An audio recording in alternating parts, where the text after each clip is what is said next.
Boa noite. O sucesso do programa Direito e Literatura do Fato à Ficção ensejou a continuidade do projeto.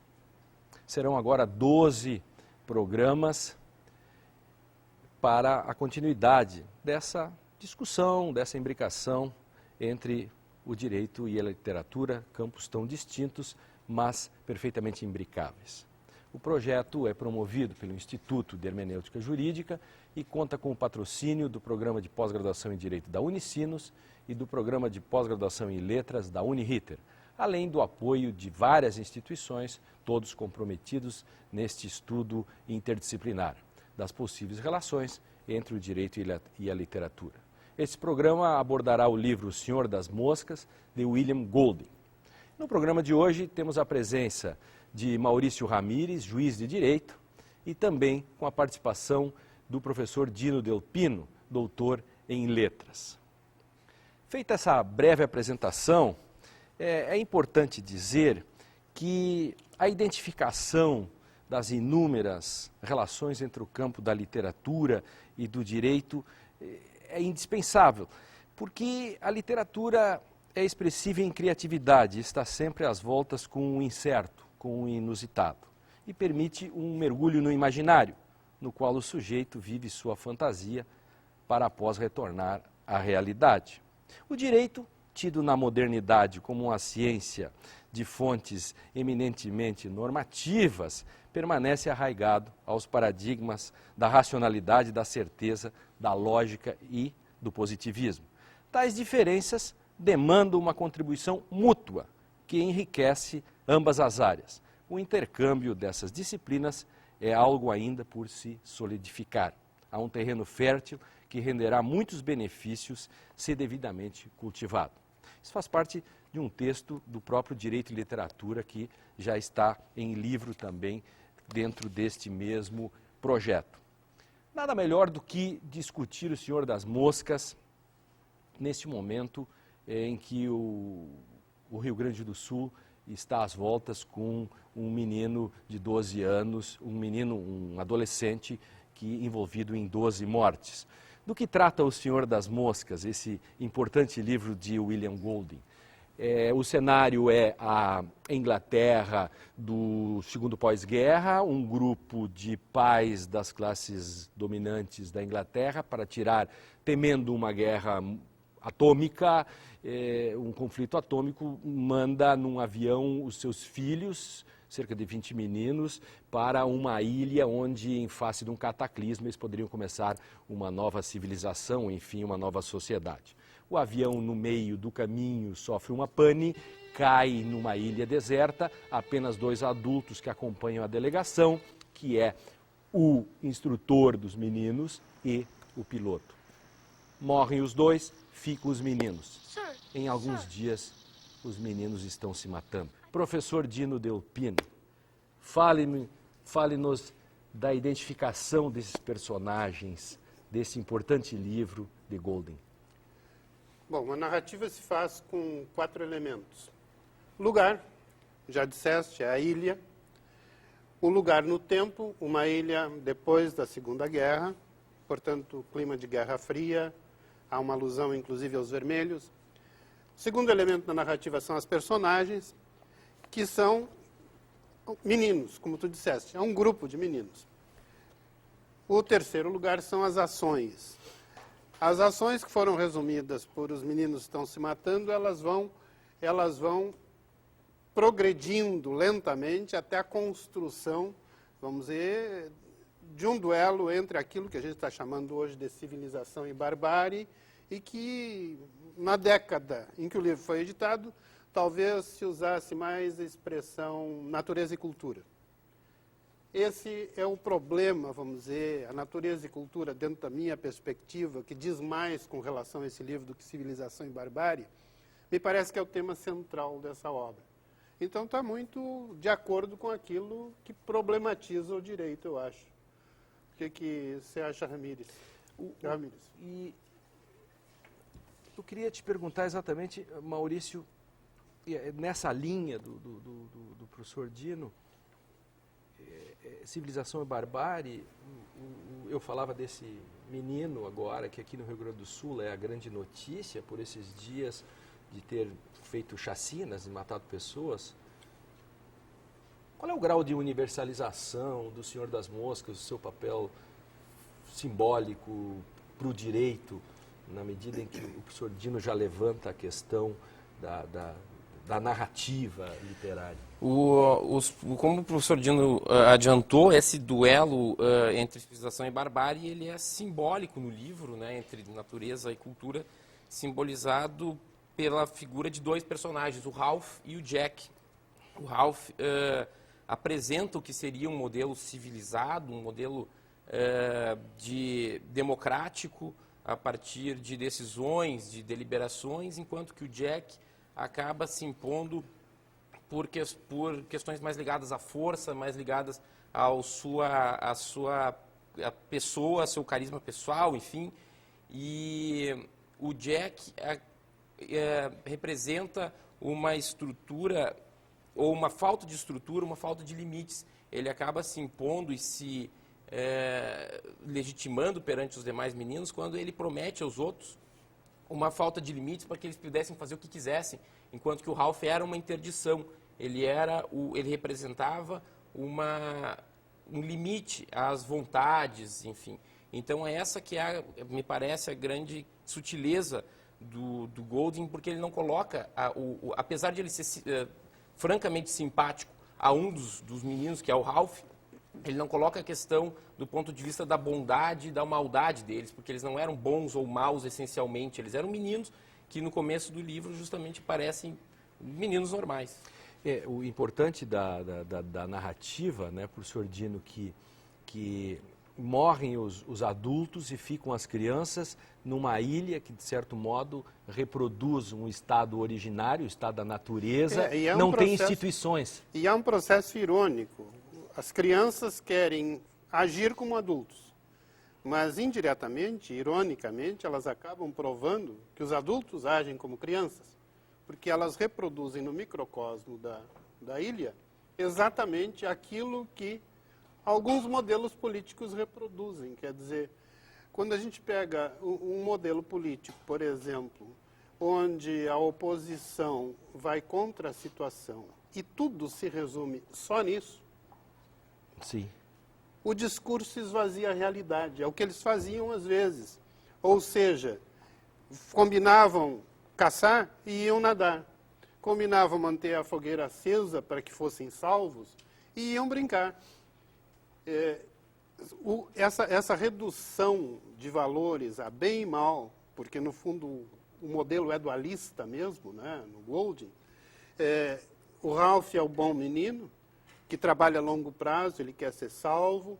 O Jack é o de curto prazo, vamos brincar, vamos caçar, vamos dançar na fogueira.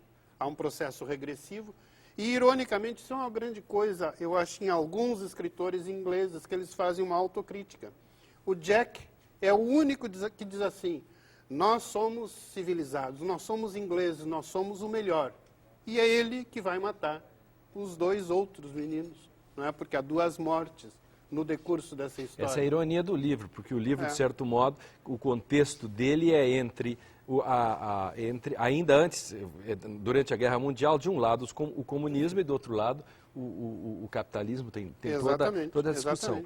Instituições, Maurício, instituições são padrões regulamentares de conduta que fazem intermediação entre o Estado e a sociedade.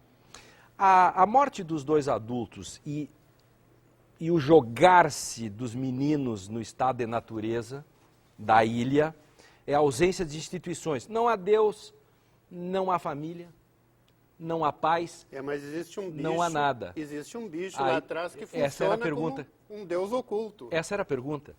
Essa era a pergunta. Qual é o papel desse bicho que aparece exatamente nessa ausência de instituições? Qual é o papel do monstro que aparece? O senhor das moscas, enfim. É bom falar isso, que o monstro é justamente o senhor das moscas, né? Que o senhor das moscas que vem, por uma tradução, uma transliteração, ele é Beuzebu, né? O senhor das moscas é Baal Zevuv em hebraico, por uma tradução acabou se tornando Beelzebub, acabou se tornando um dos nomes do diabo. E ele é na verdade, o Senhor das Moscas não é bem isso. O Senhor das Moscas é a cabeça do porco que é colocada em oferenda ao bicho, né? Que no teu texto colocas muito bem que é um ritual totêmico e um ritual de oferenda por expiação da culpa pela violação da lei do pai e tal, essa questão psicanalítica. Na verdade, eu acrescentando, eu acho bastante simbólica também a conversa que o Simon, um dos meninos, tem com a cabeça falando, ele conversa com a cabeça, é um momento meio fantástico do livro, assim, e ele acaba sendo engolido pela cabeça simbolicamente. Então, quer dizer, é claro que o medo aí representa também uma forma de legitimação do Jack no poder. Ele oferece segurança aos seus perante o monstro. E como bom político, ele alimenta esse medo, né? Claro. Ele alimenta esse medo. Porque quando o bicho, eles se dão conta de que o bicho não existe, ele continua dizendo que existe, que está perto, que vai caçar, né? Há um outro aspecto simbólico que eu acho muito interessante, que é a figura do porquinho, que não foi falado. E é o mais intelectual e é o que produz mais O dentro personagem, do processo. há um personagem, Há um personagem que se chama, cujo apelido é Porquinho, que foge a todos os padrões estéticos dos dois líderes, que são os meninos bonitinhos. O Porquinho é gordinho, né? Não gostava de ser chamado de Porquinho, usava lentes grossas, tinha asma, mas era o único que pensava. O Porquinho, é curioso porque os bons textos literários, eles resgatam todo um fundo de cultura. O Porquinho é uma figura de Prometeu dentro do livro, porque Prometeu foi da família dos titãs, que se opôs a Zeus e que roubou o fogo do céu para trazer para os homens. E o Porquinho quem é? É um guri que carrega os seus óculos, com os quais eles conseguem acender a fogueira. Então o Porquinho desempenha no processo a figura do defensor dos homens, que vai trazer o fogo, que vai conseguir acender a fogueira, para que a fogueira possa cozer a comida, possa atentar para os navios, chamar os navios, enfim, sinalizar para os navios que passem ao largo, né? A figura do Porquinho, então, me parece uma figura interessante. E a figura do Porquinho, não sei se dá para visualizar, no filme, para quem está ligando agora o televisor, nós estamos discutindo o livro O Senhor das Moscas, tá? O Senhor das Moscas, e que tem o filme também, O Senhor das Moscas. Então,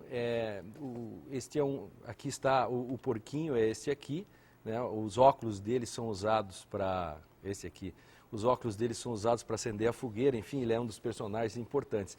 E é um dos que morre também. E é um dos que morre. Para o telespectador que está ligando agora, O Senhor das Moscas é um livro que trata de um grupo de meninos que caem numa ilha deserta, e os adultos morrem, ficam só eles, e ali se estabelece aquilo que talvez, e aquilo que não é difícil de fazer uma ligação com a realidade. A ausência de Estado, a ausência de pai, a ausência de limites. Isso remete, Maurício, a uma questão jurídica importante na sociedade. Qual é o papel do direito, qual é o papel do Estado, o papel das instituições, a barbárie, a violência. É claro que nós estamos falando de um espectador que tem um pouco mais de familiaridade com isso, imagina que a gente está falando principalmente de Thomas Hobbes, né, que coloca uma guerra de todos contra todos, que o estado de natureza seria a ausência das instituições e seria um momento de guerra de todos contra todos.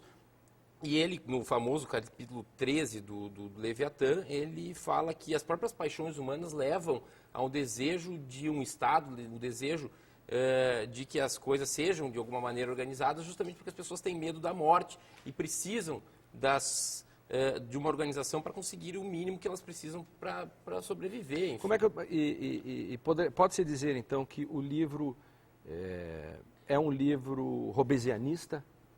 É um romance hobbesianista? Para mim, sem dúvida. Eu, inclusive, o Senhor das Moscas, ele é de certa maneira, uma resposta a um livro anterior, em inglês, de um sujeito chamado Ballantine, que escreveu um livro chamado Coral Island, em que também um Ralph e um Jack, meninos, acabam se colocando numa ilha deserta, e eles vivem idilicamente, harmonicamente, e o Golding, lendo aquilo, disse não. Ele, que era professor de criança, disse não, não é assim que as pessoas se comportariam, muito menos essas crianças. Então, daria para dizer que a Coral Island do Ballantine seria um livro russoniano, da ideia do bom selvagem, enquanto que Golding me parece bastante hobbesiano nesse sentido. Para o telespectador, o Hobbes, o Estado moderno, a versão absolutista, nasce a partir da teorização, se pode dizer, do Leviatã. Quer dizer, o homem vive estado de natureza, faz um pacto de associação, um pacto de submissão para o Leviatã. Essa é a noção da soberania de um Estado absolutista, mas é um modo de fugir da barbárie, né? E Rousseau, Jean-Jacques Rousseau, é a versão, né, antes da Revolução Francesa, é o terceiro contratualista em que a noção de soberania passa do que é o absolutista, para o todo. Agora, pessoalmente, eu não acho que a teoria do bom selvagem caiba para esse texto. Principalmente porque a teoria do bom selvagem já pressupõe um estado de natureza desde o nascimento. Perfeito. É o caso desses meninos, eles foram todos educados. Seria, então, o livro é mais hobbesianista, evidentemente, e tem razão o Maurício quando ele coloca como uma resposta ao livro do Ballantine anterior, que seria hobbesianista, nesse sentido. O russoniano nesse sentido. Porque Rousseau pressupõe uma categoria, vamos dizer, de natureza de base. O bom selvagem é bom selvagem porque a família também é selvagem, não é porque toda ascendência é selvagem. O que não é o caso desses aí. Professor Dino, sobre essa questão no livro, os meninos, aquele grupo de meninos que vem das camadas dominantes da Inglaterra, eles são civilizados. Como é que eles retornam no momento em que e os dois adultos representam a ausência de instituições, concordamos. Como é que eles retornam a esse estado primitivo no livro? E depois eu quero que o Maurício desenvolva a questão do limite, por exemplo, do direito penal. Guarda essa na continuidade. Tá, procurando responder a tua pergunta, eu acho o seguinte, na época em que esse livro foi editado, uma década depois, estava no auge do estruturalismo, onde todo mundo acreditava que a natureza tinha morrido e que a cultura, só existia a cultura. Pois bem, acontece o seguinte, que a natureza nunca morre. E eu acho que isso aí é um problema seríssimo para reflexão. Eu, ano passado, assisti meio contrariado a uma palestra de um cidadão que passou o tempo todo dizendo que tudo é cultura, tudo é cultura, tudo é cultura. E eu me perguntava assim, será que de manhã, quando ele abre a janela, ele acha que a luz do sol, que é uma informação básica, sem a qual nós não vivemos, será que ele acha que aquilo é cultura também? Então, existe uma coisa de natureza humana que eu acho... O livro tira ilusões também. Exatamente. Os espanhóis hoje estão proibindo os brasileiros de entrar na Espanha, porque eles acham que eles eram civilizados já na época que eles vieram para a América. Claro. Só que a gente sabe que o conceito de civilização, né, dentro de casa pode funcionar de um jeito, a leitura externa é outra. Quem sabe da forma como os espanhóis invadiram e colonizaram a América, sabe que aquilo não tem nada de civilizado. Assim, também os ingleses. Sob pretexto isso é como na África do Sul, do próprio filme Desonra, que nós já discutimos aqui. A civilização dos holandeses e dos brancos é a própria barbárie. Assim como a dos ingleses, em vários lugares. Em vários lugares. E aí tem uma certa ironia no próprio texto também. Claro. Nós estamos discutindo, né, esse livro é absolutamente importante, e a pergunta que eu deixava antes para o Maurício é sobre a especificidade aí, enquanto o Dino traz bem essa questão da cultura, da literatura, e está faltando, acho que nós, como fica nesse importante livro, na contemporaneidade, uma leitura que tu já fazias antes, adiantava a questão. Eu pergunto sobre o problema da interdição da punição. Uma sociedade complexa como a brasileira, vamos pegar esse exemplo agora, ao retorno, esse exemplo do menino, um menino adolescente que mata 7, 8, 9, 10, 12 pessoas. não é um retorno ao estado primitivo. Esse menino não há nenhuma instituição, não há nenhuma interdição nele, ele não tem nenhum limite. Como que as instituições num país, que é um paradoxo, porque como é que este menino circula num conjunto de instituições, elas não funcionam? Não funciona o judiciário nesse ponto, ou a polícia? É uma provocação. É uma provocação. Eu realmente não sei do caso Não é, específico. professor Dino? É uma provocação. O que sei é Esse sobre... menino teve 3 vezes numa delegacia, enfim. Bom. Eu não sei do caso específico, precisaria Claro. saber para poder comentar, enfim, especificamente. Mas, falando em termos genéricos, é evidente que o Estado deve agir como interdito. E, então, ele deve ser o freio. Quer dizer, é bom isso, a discussão é boa para que a gente rompa com alguns dualismos, algumas ideias que hoje estão mais ou menos transitando entre extremos, como movimentos de lei e ordem, ou movimentos garantistas, ou punições isso é possível? exacerbadas contra indulgências exageradas. Então, é bom que a gente diga, enfim, que haja, o Estado é uma proposta de limite, assim como ele é também E um no limite Senhor ao das próprio Moscas? poder do Estado. E no Senhor das Moscas, essa questão, dá para fazer esse balanço, dicotomia entre os personagens Ralph e o Jack?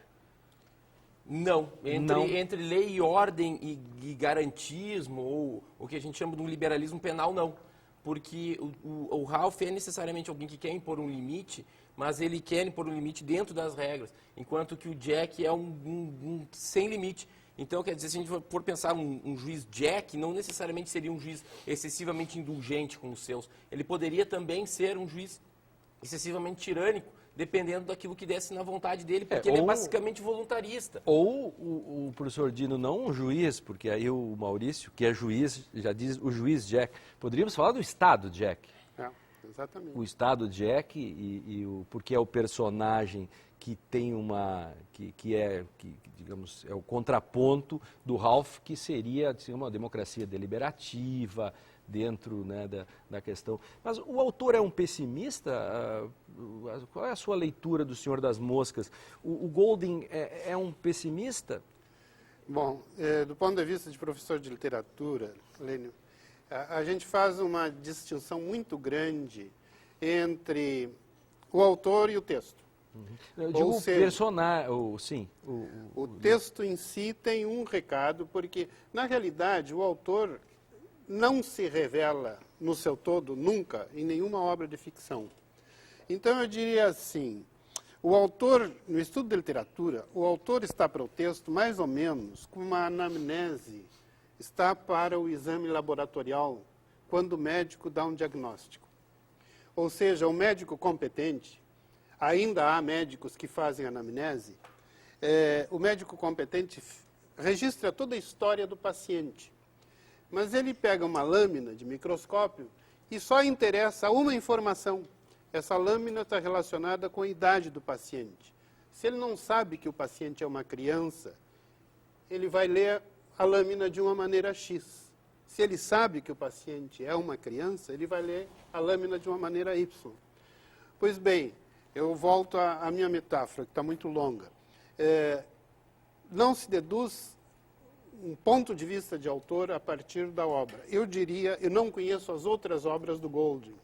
Ele tem, no mínimo, mais uns 12 livros. Ele escreveu até mais ou menos 1989, e o último texto dele é uma peça de teatro, inclusive. Eu não conheço o Golding como todo, então, a essa pergunta eu fico devendo uma resposta pessoal. Ele, com toda a perspectiva entre civilização e barbárie do livro, não há um sinal de esperança, digamos, num retorno do Estado no decorrer do livro. Há um momento em que o Estado retorna sobranceiro.